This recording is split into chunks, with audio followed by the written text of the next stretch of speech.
There are not many things better in life than riding a motorbike down a country lane. Maybe you're like me and woke up thinking, I want a bike. Not a scooter, not a 125, but a proper hairy-ass motor. How easy is it to actually pass the big bike test? Now, I've had my car licence for 30 odd years, and I've had a 125 for the last 5 for commuting.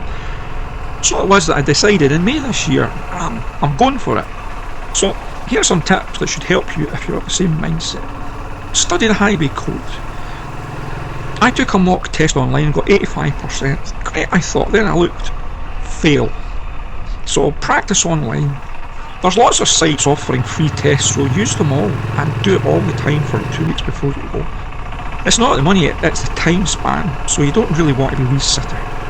The thing is, you can't really book anything like Mod 1 and Mod 2 without the theory test, so you really have to do that first. The big tip in this is hazard perception. Practice online as many tests as you can, but when you're clicking on the test, bracket it, as in go click, click, pause, click. You've got more chance of getting a 5 or a 4 then.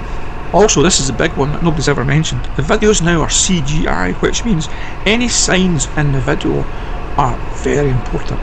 Okay? CBT and training. Ask around your friends for the best motorbike training nearby, or if you don't have anybody that's doing bike tests recently, ask in any of the motorcycle dealerships. All the big bike shops know the instructors well, so ask around and I'm sure they'll help you. You've got the CBT done now, so on to the lessons.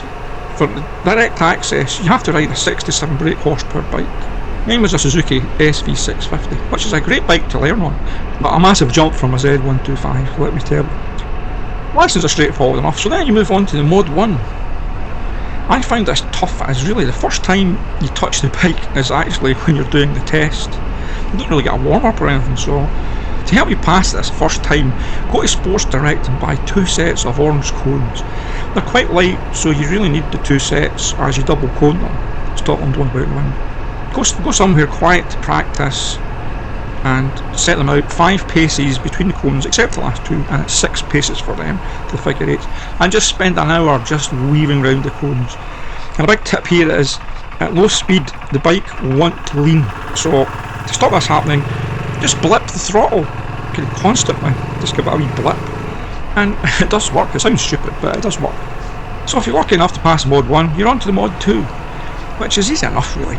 The only thing that's going to stop you is nerves, or if you do something dangerous. But with all your training, you should really pass it. All in all, it took me 5 months from the start to the finish.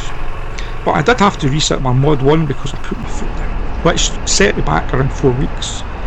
So really, it is quite straightforward. It's just down to the time, because it's trying to get lessons fitted in and then booking tests, and if you reset it, it just adds up. So a bit of forward planning and you're good to go. I hope you learned some tips out of this. If you haven't already got a bike, I would recommend you got a 125 and just run about it for 3 or 4 months, because it's going to save you a lot of money in the long term, and you will get rid of the bike no problem once you've passed your test. Anyway, safe riding.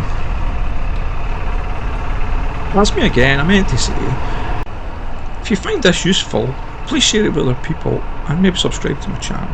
The bike I'm riding on is a BSA 650, just a new one, and it's a joy to ride just going down country lanes. Perfect for that. Anyway, that's me going this time.